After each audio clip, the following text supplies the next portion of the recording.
Historic move expected today to try to get soaring inflation under control. The Federal Reserve, the country's central bank and chief monetary authority, appears set to announce its biggest interest rate hike in almost 30 years.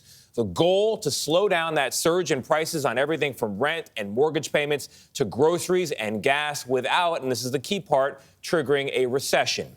Nancy Cordes is at the White House for us, covering all of it. Nancy, a lot riding on this, a lot of people paying attention. What's the plan? Tony, you know, when it comes to inflation, there are a few tools that the White House has at its disposal, but the Federal Reserve has a jackhammer, and it's poised to use that today. Inflation. It's sapping the strength of a lot of families. In Philadelphia Tuesday, President Biden acknowledged the toll high prices are taking, forcing families to spend nearly $350 more per month than they did last year to buy the same goods. So I have a plan to bring down the cost of gas and food. It's going to take time. The Federal Reserve isn't waiting. It's expected to raise interest rates by 0.75 percentage point today, the biggest one-time hike in nearly 30 years. Now, the Fed's got a pretty tough job, right? So they want to raise rates high enough, fast enough to cool down the economy, slow growth, so that the economy doesn't overheat, go past full employment, and exacerbate the high inflation that we have right now. But they don't want to raise rates too fast, too far, and push the economy into recession. Tuesday's wild market swings ended down, fueled by fears the Fed will go too fast.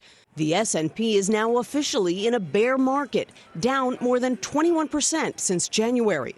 A new Washington Post poll finds nearly 9 in 10 Americans have started bargain hunting for cheaper products. Nearly 8 in 10 are cutting back on eating out and entertainment.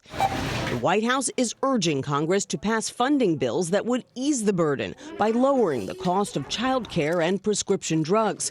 But Republicans argue pandemic-era stimulus is already contributing to inflation, and they don't want to spend more. Washington Democrats have been wrong about inflation from the very beginning. Notwithstanding our efforts to try and convince them that pushing $2 trillion out into the economy was going to be inflationary and create lots of havoc in our economy, they went ahead and did it anyway. As the country struggles with record high gas prices, the White House is now making it official. President Biden will be heading to oil-rich Saudi Arabia next month. Now, this is a big shift for President Biden, who said during the campaign that he would seek to make the crown prince of the Saudi kingdom a, quote, pariah over human rights abuses. But now the White House says, Nate, he'll go wherever he has to go if it's in the nation's interest. Nancy, thank you.